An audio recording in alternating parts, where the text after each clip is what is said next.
अस्सलाम वालेकुम रहमतुल्लाहि व बरकातुहू।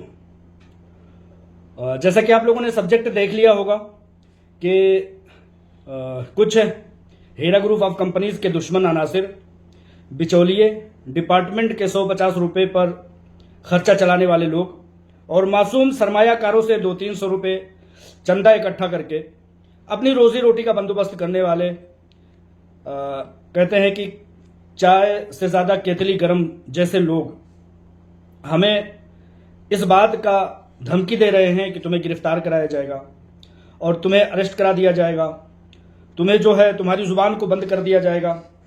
मैं कहता हूं कि हीरा ग्रुप ऑफ कंपनीज के खिलाफ जो बोलते हैं वो इन बिचौलियों के नज़र में हक, और जो हीरा ग्रुप ऑफ कंपनीज जैसी मुस्लिम माईशत सूद से पाक तिजारत अलाए कलिमतुल्लाह के हक में उसके शाना बशाना कंधे से कंधा मिला करके खड़ा हुआ है, वो गालियों का मुर्तकिब, वो धमकियों का मुर्तकिब, वो पूरी तरह से गलत अलकाब और अल्फाज का मुर्तकिब।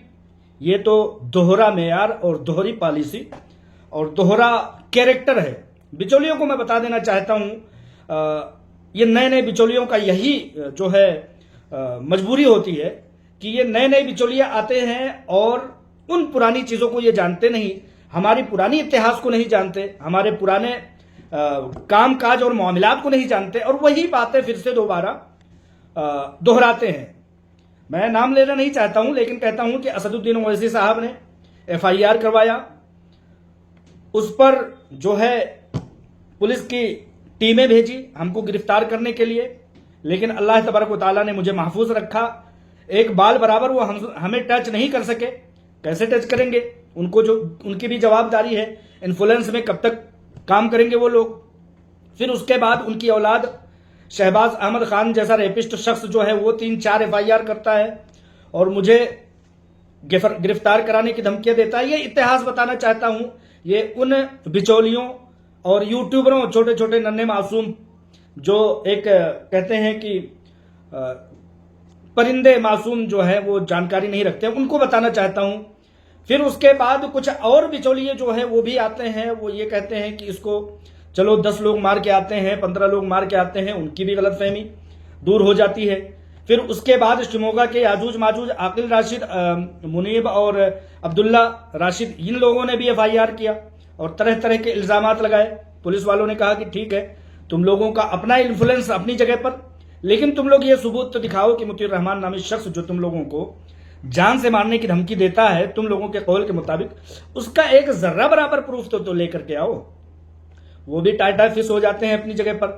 अब ये कर्नाटक से नाक में बोलने वाले छोटे से डिपार्टमेंट के जो है बिचौलिए साहब, ये एक बुलबुला लेकर के उठे हैं और ताहिरा आपा जैसी जो है तोती को, जो कि उम्रा तक नहीं कर सकी, अभी उनकी औकात इतनी नहीं है वो मुतीर रहमान को गिरफ्तार कराने की और एक बार सारे लोग इकट्ठा हो करके जाने की। किस देश में, किस दुनिया में जी रहे हो दोस्तों? मैं तुम्हें दोस्त कह रहा हूं, मासूम दोस्तों। खैर, एक बड़े सफर के बाद भाइयों मैं इस बात के काबिल हो गया हूं कि बहुत सारी गलत फहमियों पर पानी फेर सकूं और उन लोगों का जवाब दे सकूं। चूंकि एक लीगल टीम में मैंने उन 3 सालों में जब आपा आलमा डॉक्टर नौहरा शेख साहिबा ज़ेरे गिरफ्तार थी, उस दरमियान में मुझे काम करने का सहयोग प्राप्त हुआ, हासिल हुआ। और उसके बाद जो है अल्हम्दुलिल्लाह हीरा ग्रुप ऑफ कंपनीज की बाजियाबी के बाद तमाम रिजल्ट अपनी आंखों से देखने का मौका मिला। आज एक बार फिर से आजमाइश और सख्ती के दिन आए हैं, तो इस दिन में भी वही सारी चीजें।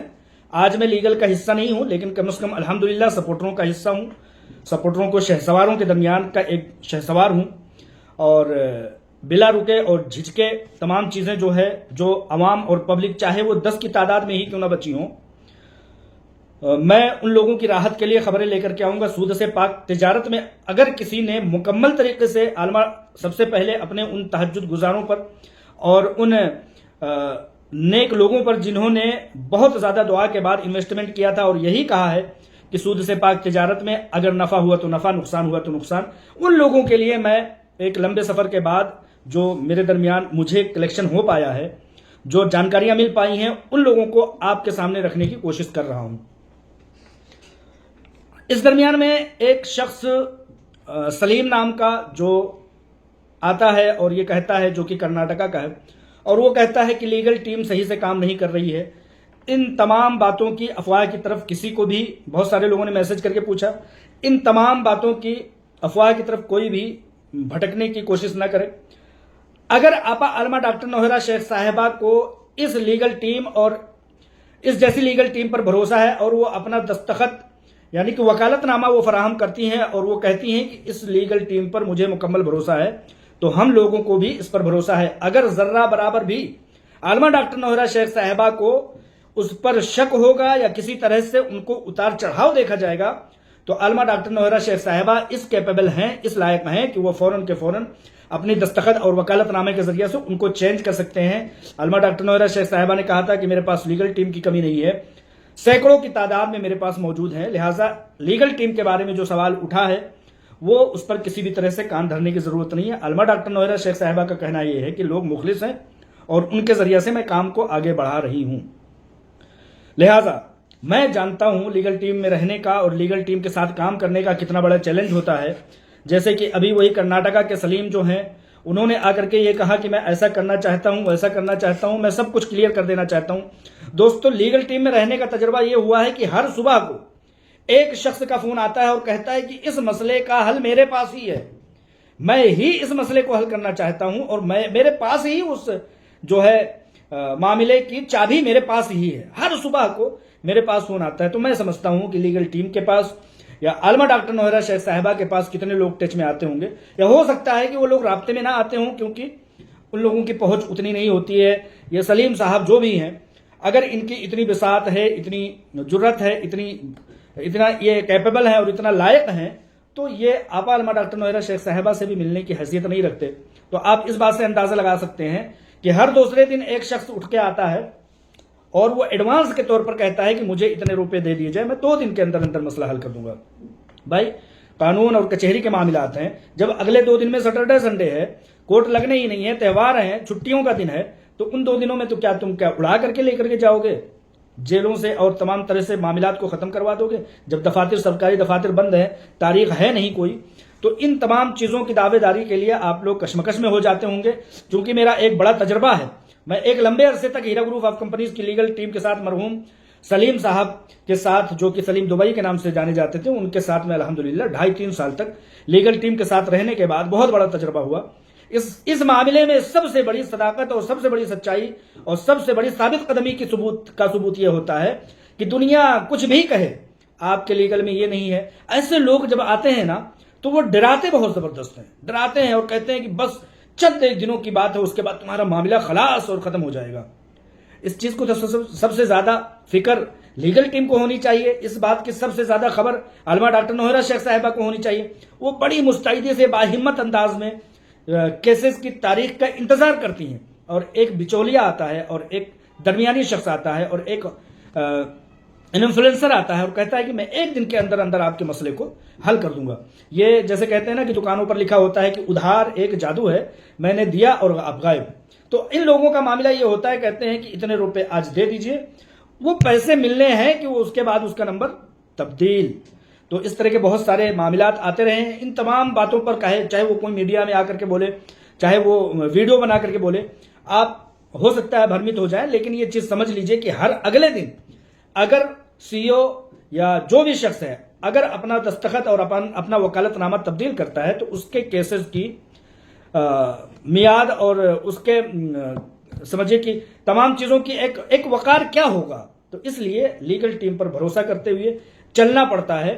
और कहीं ना कहीं अगर थोड़ी सी हम लोगों को चीजें ऊपर नीचे नजर आती हैं, तब भी हम लोगों को भरोसा करना होता है, क्योंकि वो सीईओ जिसने सैकड़ों ममालिक में अपने बिजनेस को चलाए हैं, 2.5 साल तक जेलों में रही हैं। अगर हम लोग बाहर रह करके 2-4 लाख, 5 लाख, 10 लाख रुपए लगा करके इतने सारे चैलेंजेस उठा रहे हैं, इतने ज्यादा भ्रमित हो रहे हैं और इतना ज्यादा तजब्जुब का शिकार हो रहे हैं, तो आप ये सोचिए कि वो जिसके हाथ में सीईओ की कुर्सी है, वो जिन्होंने सैकड़ों ममालिक में अपने बिजनेस चलाए हैं, वो जिसके डिपार्टमेंट दुश्मन, एजेंसियां दुश्मन, नेता दुश्मन और जमीन माफिया दुश्मन, उसको कितने ज्यादा चैलेंजेस का शिकार होना पड़ता होगा। आप लोग इस बात से अंदाजा लगाइए। जो एजेंसियां पहले जो हमारी प्रॉपर्टीज को, हीरा ग्रुप ऑफ कंपनीज को प्रॉपर्टीज को अटैच करती थी, उससे भी एक बड़ा मुस्बत रिजल्ट निकलता था। आज भी जब हम ये देखते हैं, किसी को भी ये फिक्र करने की जरूरत नहीं, क्योंकि एक लंबे अरसे तक एजेंसियों ने, एक लंबे अरसे तक करप्ट नेताओं ने, एक लंबे अरसे तक जमीन माफियाओं ने हीरा ग्रुप ऑफ कंपनीज की जमीनों को फरोख्त होने देने में कामयाबी नहीं होने दी। कामयाबी ना होने की सूरत में हीरा ग्रुप ऑफ कंपनीज के सीईओ के इजाजत से, सुप्रीम कोर्ट ऑफ इंडिया की मदद से यह मामला तय पाया है कि इन प्रॉपर्टीज को अब एजेंसी यानी कि ईडी फरोख्त करेगी। कंपनी भी इस बात पर मुतमईन है और तमाम इन्वेस्टरों को इस बात पर इस बात पर जो है मुतमईन होना चाहिए, क्योंकि वो जो बिचौलिए हैं, वो जो दरमियानी मामला करने वाले हैं, वो जो लोग करप्ट लीडर हैं, जो कंपनी को बर्बाद कर देना चाहते हैं, वो जो जमीन माफिया जो चाहते हैं कि हीरा ग्रुप ऑफ कंपनीज की प्रॉपर्टीज फरोख्त ना हो, उन सब की मिली भगत पर ये एजेंसियां जो प्रॉपर्टीज को अपने हाथ में लेकर के बयो फरोख्त कर रही हैं, वो कहीं ना कहीं सरमायाकारों का ही काम कर रही हैं, वो कहीं ना कहीं हीरा ग्रुप ऑफ कंपनीज का ही काम कर रही हैं। यह बात तो तय है कि हीरा ग्रुप ऑफ कंपनीज का थोड़ा सा नुकसान जरूर हो सकता है, लेकिन उन करप्ट नेताओं, उन जमीन माफियाओं के हाथों में वो जमीनें जाने नहीं पाएंगी। इस बात का मुस्बत रिजल्ट लेकर के आप लोग चलिए। मिसाल के तौर पर टोली चौकी सैयद अख्तर एसए बिल्डर ने एक बड़े अरसे तक एसए कॉलोनी टोली चौकी की जमीन को फरोख्त होने नहीं दिया। कई बायर, खरीदने वाले, बेचने वाले लोग आए, बहुत सारे लोग आए, बहुत सारी प्लानिंग हुई, बहुत सारे मामलात हुए, लेकिन उस पर इंक्रोचमेंट जारी रहा। उस पर सीओ आलमा डॉक्टर नोहरा शेख साहिबा का एहतजाज जारी रहा। मैं भी गया, मैं भी कई बार वहां पर पहुंच करके एहतजाज किया। पुलिस आई, वहां पर गिरफ्तारी हुई, ले गए, ले जाकर के फिर से उन्होंने छोड़ा तमाम कागजी मामलात होने के बाद। तो कहने का मतलब यह है कि सीओ आलमा डॉक्टर नोहरा शेख साहिबा उस बात पर और कंपनी कामयाब नहीं हो सकी। लेकिन अब ये जो ईडी और डिपार्टमेंट जो इन प्रॉपर्टीज को फरोख्त करना चाहती है, वो इस ए बिल्डर के बाप और उसके कब्रों से निकाल करके उन चीजों को फरोख्त करेंगे। वो चीज सरमायाकारों के हक में आएगा, और सरमायाकारों के हक में जब आएगा तो वो हीरा ग्रुप ऑफ कंपनीज के हक में भी आएगा इंशाल्लाह ताला। क्योंकि जब सरमायाकार वो जो डिपार्टमेंट से राब्ता किए हुए हैं या नहीं डिपार्टमेंट से राब्ता किए हुए हैं, जब उन लोगों के एक हिसाब किताब हो जाएंगे, तो जो भी पैसे बचेंगे या जो भी प्रॉपर्टीज बचेगी वो कंपनी के हक में तो आएगा। लेकिन इस दरमियान में जो बेहतर काम हुआ वो ये हुआ कि जो हीरा ग्रुप ऑफ कंपनीज को प्रॉपर्टी बेचने नहीं दे रहे थे, ये जमीन माफिया इंक्रोचमेंट कर रहे थे, बायर खरीदने वाला आता था और वो भड़क करके चला जाता था। 5-5, 7-7 मंजिला बिल्डिंगों को बनते हुए देख करके उसकी खरीदारी हो चुकी है, उसको बेचा भी जा चुका है सैयद अख्तर ऐसे बिल्डर के जरिए से। तो कोई भी खरीदो फरोख्त करने वाला नहीं आता था, क्योंकि वहां पर हीरा ग्रुप ऑफ कंपनीज सामने होती थी और वो कहते थे कि इस पर इंक्रोचमेंट हमें दिखाई दे रहा है। लेकिन अब आपने देखा होगा कि सबा होटल, उसको तोड़ दिया गया। अभी मार्च में ही कोर्ट का एक बड़ा जजमेंट आया और यह कहा गया कि ये सबा होटल और ये अब्दुल रहीम नामी ऐसे बिल्डर का दामाद और सैयद अख्तर, इन लोगों की प्रॉपर्टीज को, इन लोगों की इंक्रोचमेंट को उस कोर्ट के ऑर्डर से हटाया गया। तो ये मुस्बत चीजें हैं। मुस्बत चीज ये है कि जो हीरा ग्रुप ऑफ कंपनीज और ईडी और डिपार्टमेंट चीजों को फरोख्त कर रही है, वो कहीं ना कहीं हीरा ग्रुप ऑफ कंपनीज के हक में ही जा रहा है इंशाल्लाह ताला। क्योंकि ये जो जमीन माफिया है, ये जो बदउनवान लोग हैं, ये जो बिचौलिए हैं, जो ये चाहते हैं कि हीरा ग्रुप ऑफ कंपनीज को डुबा दिया जाए, ये जो हीरा ग्रुप ऑफ कंपनीज को लॉस में डाल दिया जाए, इनकी जमीनों पर प्रॉपर्टीज को बेच दिया जाए, इनकी कब्जा कर लिया जाए, तो अब डिपार्टमेंट के करने से यह होगा कि वो इन चीजों को कर सकेंगे और इन जमीन माफियाओं के आबा व अजदाद भी अगर आ जाएं तो इनका कुछ चलने वाला नहीं है इंशाल्लाह ताला। मिसाल के तौर पर सैयद मोइन, जो कि बंजारा हिल के एक बंगले पर हीरा ग्रुप ऑफ कंपनीज पर काबिज है, वो हट नहीं रहा है। क्या उसने डिपार्टमेंट में सेटिंग की हुई है एमआईएम के जरिए से, क्या उसने इन्फ्लुएंस किया हुआ है, उस पर एफआईआर तक नहीं दर्ज हो रहा है। एफआईआर दर्ज हुआ तो उस पर कार्रवाई नहीं हुई। कई एक लेटर सरकारी मरकजी सरकारों को भेजा गया, उस पर कार्रवाई नहीं हो रही। क्या ऐसी सेटिंग है?